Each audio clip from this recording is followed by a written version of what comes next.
Hello, and welcome to the Cleverly Changing podcast.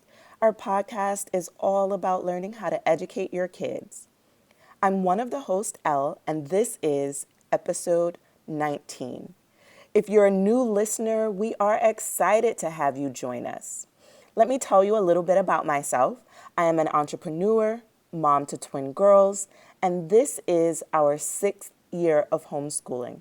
This podcast is not only for parents who homeschool their children, it is for all parents who want to supplement their children's education. Our goal is to provide you with encouragement, insight about African history, and support as a parent and home educator. New episodes are uploaded bi-weekly, so please remember to tell other people about our podcast and subscribe. Today's African proverb is a Swahili proverb that says, "A person who desires to rise must stay awake."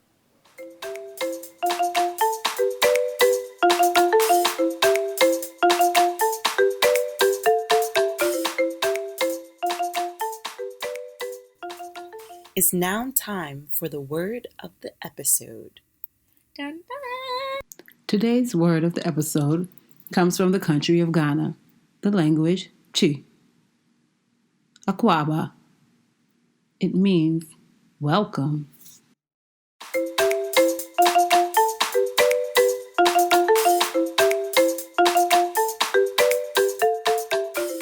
This is Cleverly Cultured Kids!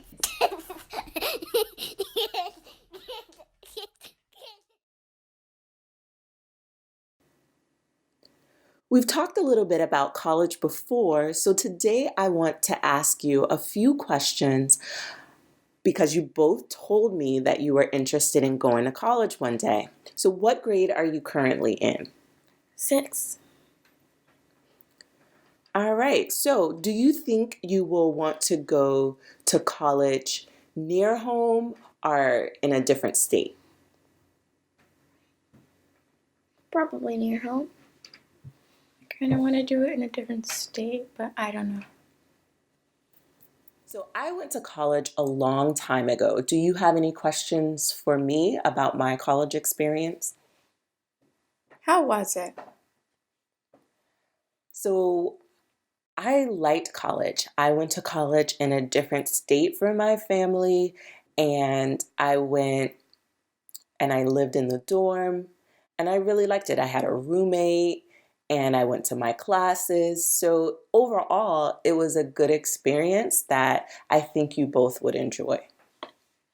What classes are there to take? So different colleges will have different classes. The college that I went to, we took classes based on our major. There were some prerequisites that were required for all majors, like certain math classes, certain science classes, because those are really your core classes. But I was an English and a history major, so the classes that I took had to do with English and history. So I took a lot of classes about grammar. I took classes about creative writing, expository writing, English 101, English 102, just classes that all dealt with writing, grammar, English, literature. I took several literature classes about classical literature and things that were related to English and literature. My history classes were primarily about European history, British history. One of my favorite classes was History According to Hollywood. In that class, we watched movies and we discussed them. So we talked about how one of the movies actually changed history. They were a lot of war movies. I really like learning about World War I and World War II and how the media would cover those particular subjects. Cool. That sounds very interesting. So when you get to college, you can take classes that are specifically interesting to you. I know that Dad, he went to the same college that I went to, and he took very different classes than I took. Now, some of the classes were the same, like world history and cultures, because that was one of the core classes. I also had to take chemistry and just different classes that were core classes. So those type of classes we could have taken together because he had to take core classes as well. The only class that I remember us taking together was actually a psychology class, and it was called developmental psychology. Did you like the chemistry class? So I liked the chemistry class. Well, I did not like the chemistry class, to be honest with you. I think learning the periodic table is very cool, but putting the formulas together and some parts of it were confusing to me. And then when I had my final, because in college you take finals, it was a storm that day, and it had the class didn't have any lights, and I'm supposed to wear glasses, and I couldn't see. And unfortunately, I didn't raise my hand and say to the teacher I couldn't see. I was just scared and I didn't speak up for myself. So I didn't do well in that class because I could barely even read the questions. So because of that, I didn't take any more classes in chemistry. So I took different science classes that I enjoyed. Some of them were dealing more with philosophy because those are the type of things that interest me more. So I learned something about myself. Prior to taking that class, though, I had wanted to be a biomedical engineer and deal with research and stuff because that's what I thought I wanted to do. And so because I had such a bad experience with that chemistry class, I changed my major to English and history because I felt like it would give me a good foundation to go into law or do something else. So Cool. Okay. all right, well, that's all, folks.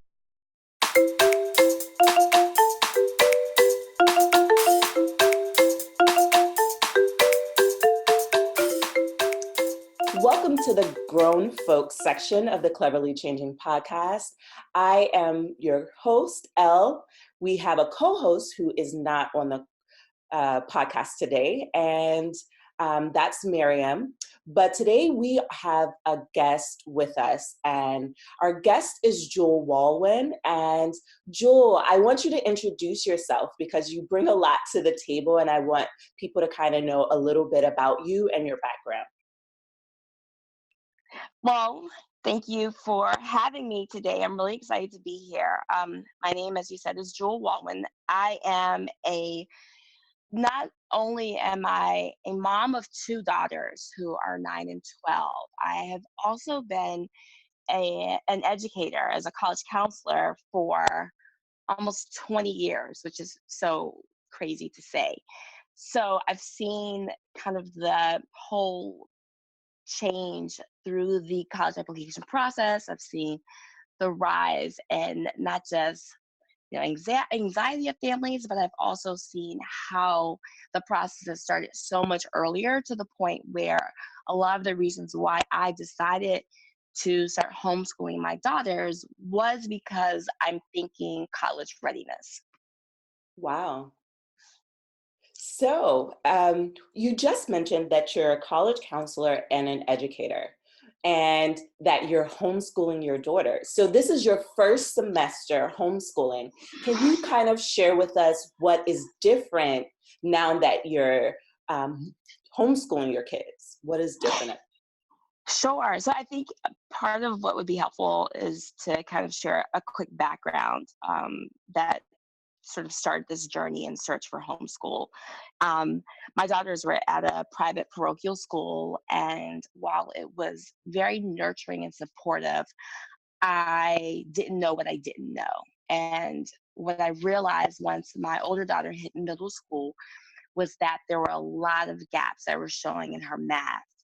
And the school just wasn't equipped to really help me pinpoint what that was, to the point where I was wondering if she needed an IEP. I was wondering if it was, I was trying to just pinpoint what the needs were. And finally, my husband and I got a private tutor that helped our daughter one-on-one, and we realized that um, we realized that that it wasn't a good fit, and that we needed to really help to hone in on focus on what our daughter's math needs were, because the foundation apparently hadn't been established a couple years back, um, even as early as probably I'd say fourth grade. So there was a lot of catch up, and because of that, there was a lack of confidence. And to really be able to put her in a school that we thought was ideal, we realized that we needed to kind of regroup. So this year we said, you know what, let's pull our kids out and relearn not just math, but as we delved into the whole process of homeschooling, we realized there was so much more to learning that we just weren't engaging in doing. We were literally dropping our kids off at school and picking them up and feeding them and kind of fussing them through homework, and then they were going to bed and we were doing the same thing. And because of that, we were missing out on participating in our kids' education, and they were missing out on learning because we weren't able to be a stopgap to realize when they weren't catching and understanding material.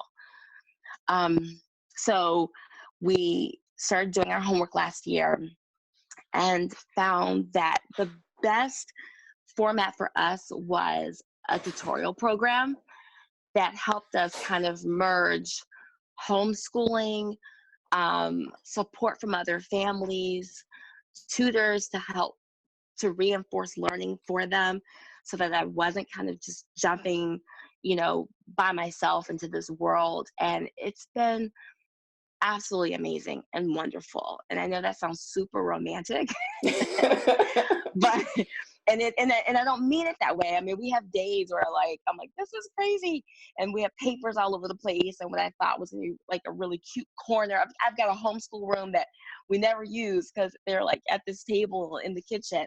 But the reality is, we're all 100% engaged. There isn't one thing that the girls aren't doing in school that we're not fully aware of. And then what happens is things that we do as a family end up becoming moments for learning, because now we all get it. So while I would say we are very busy and every day we've got something going on, and we're doing it together.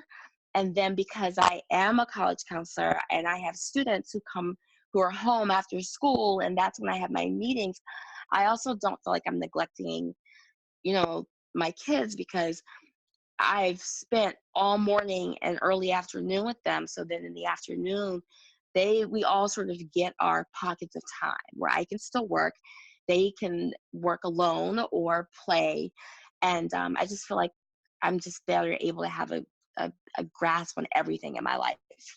I love what you just brought up, because I think two things happens when you homeschool. One of the things is that you really become intentional about what your Yes. kids are learning. Yep. And I know that we all, every parent wants their child to have a good education.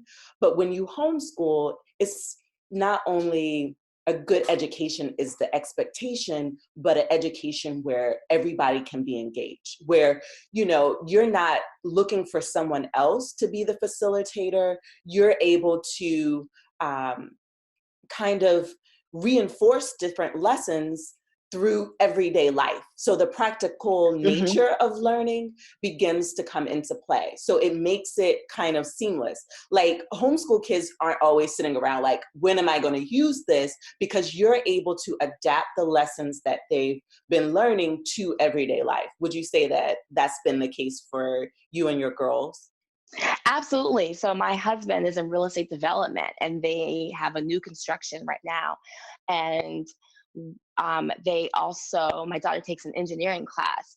And so when they were talking about literally building buildings and how to get, I think they were folding paper and trying to find a way to, to build this tallest building. My husband's like, well, let's go to my building. Let's talk about it. Let's look at it, because nothing's walled in. They're able to see the concrete, the steel, and understand the process. So all of a sudden now this engineering class that she's taking becomes real life application. But not only that, next thing you know, they're spending time with their dad when they would typically be in school. And he gets to share something about what he does that, when he comes home, he's not always, sitting around saying, let's talk about my building. So I love the fact that we are truly able to integrate that. And then the other thing is my husband loves music. And the other day we were able to kind of merge this conversation that initially talked about like Black Wall Street, and then like what's happening in society and current events, and how does that play out through some of our music as artists try to talk about the challenges that our community is having. And all of a sudden I'm like, man, this is a cool curriculum of music and history. And yeah, and that was just super organic. Yeah, that's amazing.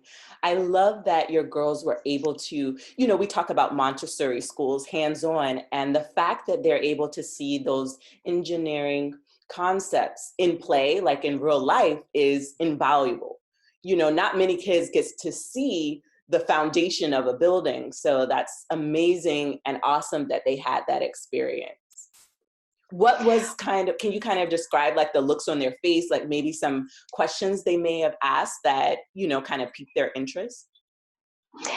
Yeah. So, let me think, because they went a few weeks ago. So, for Addison, well, for both of them, they didn't realize that the building started with, these huge like steel beams in the ground that they end up taking out later.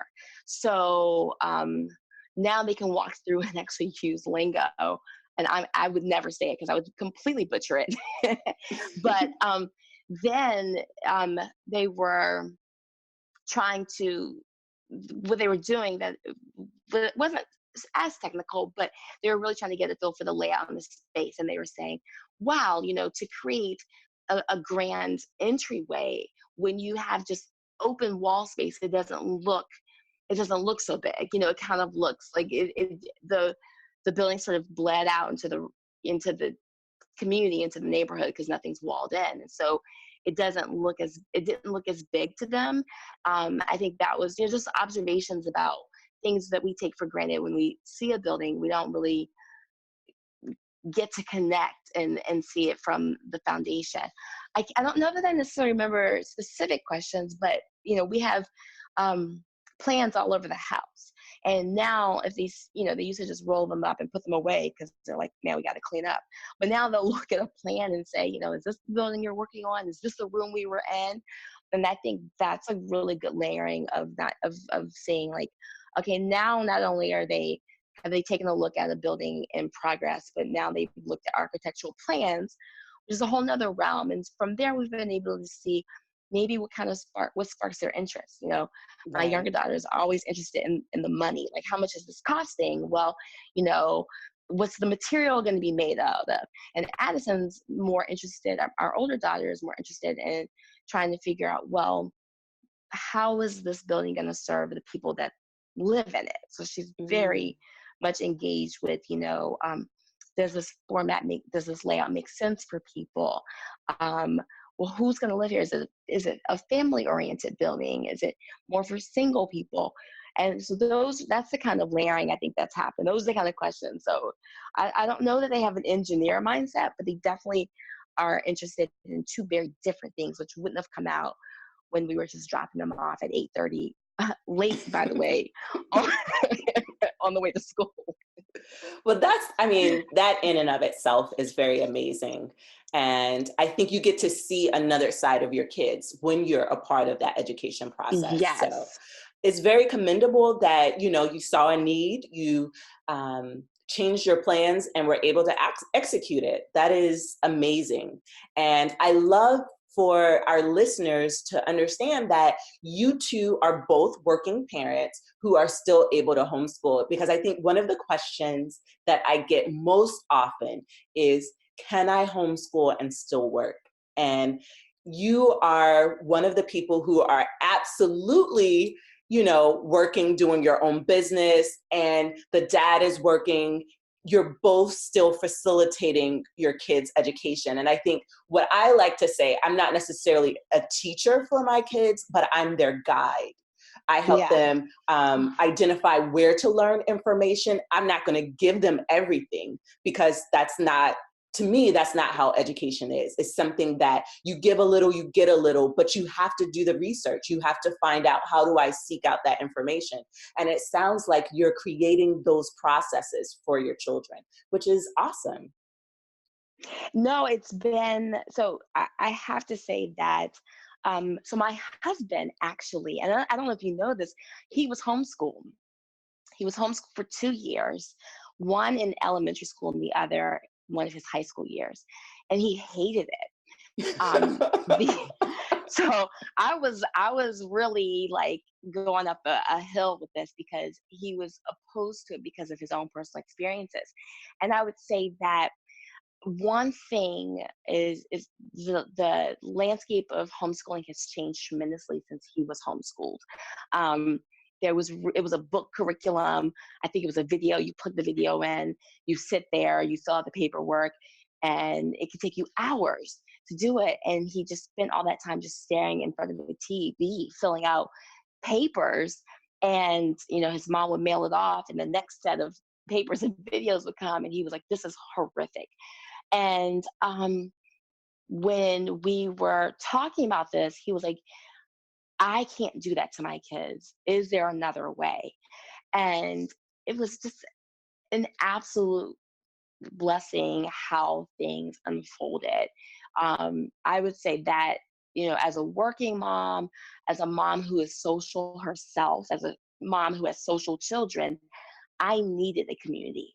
If we were sitting in our house all day, every day, then we would all shrivel up. Not only that, but I needed to be able to find pockets of time to work too, and so the one, I didn't realize how many different types of homeschooling philosophies there were. And I would say, if I could self-label, like, we're definitely like an eclectic home. Yeah. We definitely like to, well, we were eclectic before homeschooling, Right. but now we get to label ourselves and be proud of it within the education realm. And it has really helped us to, kindergarten, I kind of, and someone, I went to, first of all, I did my homework. I didn't just jump into this, and because I feel like our greatest investment are our children. And even though I'm super whimsical and last minute and not a planner, I planned this like no one's business. I asked questions. I came to your house. I talked to other moms that I had run into. I looked things up online. And I found programs. Number one, I had no idea how many even businesses have things for homeschool people homeschool moms and kids during the day.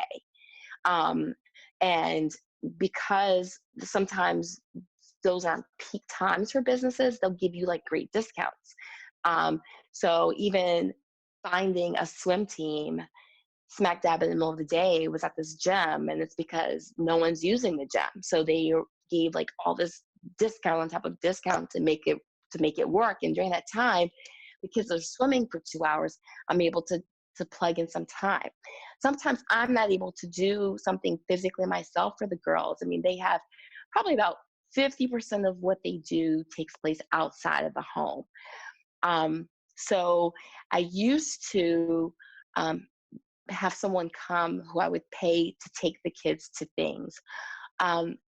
That helped me in terms of time, but I always ended up paying for it later, because I then missed that educational opportunity. So I felt like I had to, there's just things I didn't know. So now I collaborate with other homeschool moms who don't miss a beat when it comes to like whether it's going to the library with the girls and they're all doing work together. Some of those moms have the same, their kids have the same classes. So engaging in the community, who we all have, so many of the women that I interact with are entrepreneurs and have their own businesses. So sometimes I'll take the kids, sometimes they'll take the kids. And I mean, it's just been amazing how it's sort of unfolded to get support. That's incredible. I think you brought up a lot of different things, but the next question kind of leads me to ask, Okay. how has your view of homeschooling changed? You kind of touched on a few things, but what are like some concrete things that you're like, man, this is really completely different than how I envisioned it before I was a homeschooler? So everyone warned me and said, don't overdo it. Don't plan too much. And so I purposely didn't overload them with things, but I do have a couple of extra things on their agenda that I was like, oh, we can make it work. And the reality is we are very busy. I mean, super busy. Every day there's something going on. And I did underestimate that, because the reality is you want to give them everything. You're like, what? There's kayaking on Wednesdays? Let's go. And they can do nature discovery, and that takes care of health. I mean, I initially signed up for every field trip, everything. And honestly, they never skipped a beat with the social life. But there have been times that they've asked me, that can we chill? Can we not have something? Can we not have something to do? Which I never ever expected that. So that was unexpected. The other thing that was unexpected is still how social homeschool is. I also had warnings of like, don't let people say that your kids won't get the socialization. And it is so evident that my kids have more social activities going on than I do. So I didn't, and then the last thing I didn't expect is the autonomy that your children have to have for homeschooling. My 7th grader has fallen right in line with that. She loves the autonomy. I have loved to, I did not expect to see the growth that I've seen with them since school started in September. She will organize her day and say, this is what I'm going to prioritize. And then I didn't know how much my 4th grader could actually take on. I was still treating her, like a baby to a degree. And no, she's writing her essays. She's scheduling her own activities to make sure that all her assignments are getting done. So I never would have anticipated with the start of homeschooling. Well, those are definitely great skills to learn that you need when you're an adult. So Absolutely. They're learning them right now so that they will be in the habit of being more self-sufficient when they're older. So that's awesome.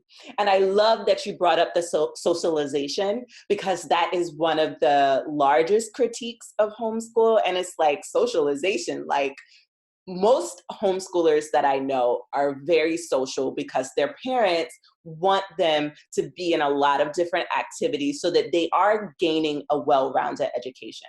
So I love that you mentioned that as well. So I want to transition the conversation a little bit into your college counseling. So I'm going to ask you a couple questions about that. What should parents start doing to prepare their child for higher education? That is a great question. And, I think that one, we are all busy, and there's, the idea of adding something else to our plate in the midst of, helping our kids do their homework and, managing their social life, is that a lot of times by the time families think about the college process, they're probably a step or two behind the ideal schedule. Um, Meaning that I actually work with eighth graders, and that's a perfect time because depending on the type of major that a student wants to go into, it can dictate the classes that you take even as a ninth grader. Um, a lot of times high school requirements adhere to the state requirements, but if you're looking to apply to a school that's outside of your state, they may have different requirements. And I can't tell you how many families have said, oh, we want to apply to this school that's super competitive, it requires 4 years of language, but yet like the state of Maryland, for example, only requires 2 years of a foreign language. And so I think that starting out even as early as ninth grade to identify, what type of colleges are we looking at, um, it can help you when you're navigating the whole piece around how many credits you should be looking at. But I think even before then, I think you want to establish a foundation, sort of like we were talking about earlier, where kids are equipped to be in college. And I think so many times, we push families to say, oh, we got into this college with kid, I said we, but the kid got into this or that college, but then they're not equipped. So I would say the best thing you could do for your child is to establish strong executive functioning skills, which doesn't look like college readiness, but it absolutely is. So finding out the best ways to study, learning to manage your time, exploring careers, taking care of yourself. Those don't seem like direct college readiness things, but they really are. That's definitely unique. As far as taking care of yourself, I definitely, when I think back onto my college, those were very important. And now that you mention it, I would not have necessarily thought of it being a college ready skill, but you're absolutely right. So you kind of touched on it. What are 3 tips you would give to parents who are homeschooling high schoolers? So you mentioned some of the things like executive functioning, a strong foundation, self-care, but what are, like looking at the prerequisites for the school, what are 3 tips other than the ones that you just mentioned that can help someone get ready for, should they start looking for scholarships? What are some tips that you would give them? So I've worked with homeschool families. I do work with homeschool families, and I can tell you that not one homeschooler's transcript has looked like the other. And that I think is amazing. I also have found that it's difficult for colleges to really gauge whether or not a student is going to be successful. And one of the biggest things I tell families is when you're applying to a college, you want to help to eliminate doubt in your application. Colleges are looking for reasons to accept you, but if there are hiccups or there are things that look kind of quirky or an anomaly to them, those are going to be those red flags. And so homeschoolers can take such a range and myriad of classes that don't necessarily have to follow the same guidelines that a student in a high school would. That can be challenging for the college to interpret. So what I would recommend is to start the conversation around college really early, if possible, even before signing up for ninth grade classes. Getting a handle on a possible desired major, so whether that's taking an interest inventory or a skills tester to say, okay, so this is an inclination that you may have. You're strong in math, you're strong in science. Oh, you're interested in geology. Okay, let's think about how we can navigate that. And then I would start looking not just at potential colleges. I mean, some families know, well, we just want in-state, or some say, oh no, the sky's the limit. But I would say start to look at the curriculum requirements for colleges and align the choices that you make in high school with those colleges. So it takes a lot of forethought and planning. The other thing that's really cool is that college admissions counselors are not in some, castle off, and, the unreachable. They love to have conversations even with ninth graders and 10th graders and their parents. As you say, okay, well, you know, we're thinking about taking this particular class. Colleges, especially if it's like one that you're trying to attain, are really happy to have those conversations. I do think that scholarship preparation is important. And what's really cool is that there are websites that middle schoolers can apply for college scholarships, and that for thinking about how to be college, how to pay for college, the luxuries that you can start out really early and do those applications. And then the other thing is homeschoolers have the privilege of doing something that I call proof in the pudding. And the daunting task for an application is always the essay. And a lot of times students are like, well, what am I going to write about? I think I want to be a vet, but, when I say, have you had any veterinary experience, which sounds really weird to ask a 17-year-old. The thing is, 17-year-olds could have the opportunity to intern or to shadow someone or to have a part-time job within the field that they think they're interested in. And I've even had kids. I had one student this summer who she thought she wanted to go into architecture. So I had her shadow an architectural firm. And after it was over, she was like, I hated it. That's awesome. That was awesome, though, because she actually ended up writing an essay about how much she hated, this one major. But in doing so, she tied in how she's a go-getter and that she's not afraid to take risks and that she was engaged. Like, she knew she hated because she was asking questions at the table, and she was, even in the hiccups that high schoolers can face, there can still be a story. So I say take advantage of being a homeschooler and shadow someone, even part-time. You can structure your time because there's flexibility so that when you write your essay, you can say, hey, I want to be an engineer. I'm just going to use that because I go once a week to a firm and I do X, Y, and Z. And I think that's something that homeschoolers can take a lot of advantage of. Wow, that was some good information. You gave us more than 3 tips, and we are going to list all those tips in the show notes. We're going to wrap this conversation up. I know that people will have a ton of questions for you. So can you tell them how they can get in touch with you if they want to learn more, if maybe, they want to seek out your services? And we definitely will leave this information in the show notes. We also want to have you back because I have even more questions, but I know for the sake of time, we got to wrap this up. So can you tell us how we can get in touch with you? Sure. So I'm on Instagram at Walwyn Ed Consulting.